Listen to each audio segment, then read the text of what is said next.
విశాఖలో సినిమా పరిశ్రమను ప్రోత్సహించాలనే ఆలోచనతో ఉమ్మడి ఆంధ్రప్రదేశ్లో 2003లో అప్పట్లో తెలుగుదేశం ప్రభుత్వం కీలక నిర్ణయం తీసుకుంది. భీమిలి బీచ్ రోడ్లో మధురవాడలో 34 ఎకరాల భూమిని రామానాయుడు స్టూడియో కోసం సురేష్ ప్రొడక్షన్కు ఎకరాకు 52 లక్షల చొప్పున కేటాయించింది. అప్పుడు భూమి ఇచ్చిన ప్రభుత్వం ఇప్పుడు వెనక్కి తీసుకోవాలంటూ ఆదేశాలు జారీ చేసింది.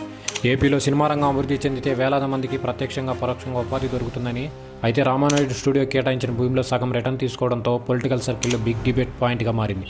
రామానాయుడు స్టూడియో కోసం విశాఖలో కేటాయించిన భూముల్ని కూటమి ప్రభుత్వం ఎలా వెనక లాగేసుకుంటుందంటూ సోషల్ మీడియాలో పెద్ద ఎత్తున చర్చనీయాంశంగా మారింది. ఏపీలో చిత్రసీమ అభివృద్ధిని జరగకుండా కూటమి సర్కారు అడ్డుకుంటుందని వైసీపీ నేతలు దుమ్మెత్తిపోస్తున్నారు.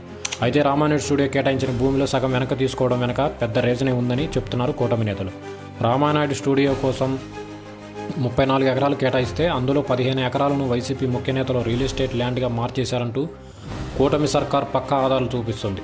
స్టూడియో కోసం ఇచ్చిన భూములు లేఅవుట్ వేస్తున్నామని, దానికి అనుమతులు ఇవ్వాలని జీవీఎంసీకి 2023 మార్చి 2న సురేష్ ప్రొడక్షన్పై ఒత్తిడి తెచ్చి దరఖాస్తు చేయించారంటూ విమర్శలు గుప్పించారు.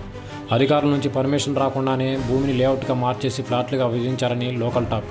అధికారాన్ని అడ్డం పెట్టుకుని వైసీపీ నేతలు స్టూడియో భూముల్ని అడ్డగోలుగా కొట్టేసి కుట్ర చేశారని జనసేన నేతలు గతంలో నిరసనలు కూడా చేశారు. విశాఖ తూర్పు ఎమ్మెల్యే వెలగపూడి రామకృష్ణబాబు ఇదే అంశంపై సుప్రీంకోర్టులో కేసు కూడా వేశారు. దీంతో ఆ భూమిలో లేఅవుట్ వేయకుండానే కోర్టు స్టే ఆర్డర్ ఇచ్చింది. దీంతో ఆ విల్లాల నిర్మాణ పనులు మధ్యలోనే నిలిచిపోయాయి. ఇదంతా గత ప్రభుత్వ హయాంలో జరిగిందని బలమైన గాసిప్ కూడా చక్కర్లు కొడుతుంది. కూటమి ప్రభుత్వం రాగానే విశాఖ తూర్పు ఎమ్మెల్యేగా మళ్లీ గెలిచిన రామకృష్ణబాబు ఈ భూములు వెనక్కి తీసుకోవాలని ప్రభుత్వాన్ని కోరారు. ఈ భూముల అంశంపై నివేదిక ఇవ్వాలని విశాఖ జిల్లా కలెక్టర్ను కోరింది ప్రభుత్వం. నిబంధనలకు విరుద్ధంగా సురేష్ ప్రొడక్షన్ సంస్థ 15 ఎకరాలు లేఅవుట్ వేసిన మాట నిజమేనని కలెక్టర్ నివేదించినట్లు తెలుస్తోంది.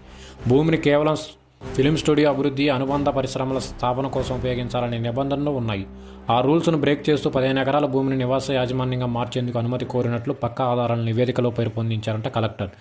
దీంతో సురేష్ ప్రొడక్షన్ ప్రైవేట్ లిమిటెడ్కు విశాఖలో కేటాయించిన 34 ఎకరాల భూమిని 15 ఎకరాల భూమిని రద్దు చేస్తూ ప్రభుత్వం సిఎస్ఆర్ సిసోడియాకు ఉత్తర్వులు జారీ చేశారు. వైసీపీ నేతల విమర్శల్ని కూటమి నేతలు ఖండిస్తున్నారు.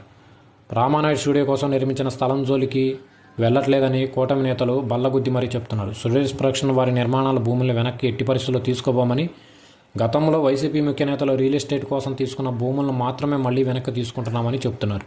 మొత్తానికి ప్రజల భూమిని కబ్జా కాకుండా మళ్లీ ప్రభుత్వం చేతులకు వచ్చిందని క్లారిటీ ఇచ్చే ప్రయత్నం చేస్తున్నారట కూటమి నేతలు. మొత్తానికి విశాఖలో రామానాయుడు స్టూడియో భూముల చుట్టూ పెద్ద రాజకీయం జరిగిందని విశాఖ వాసులు బహిరంగంగానే చర్చించుకుంటున్నారు.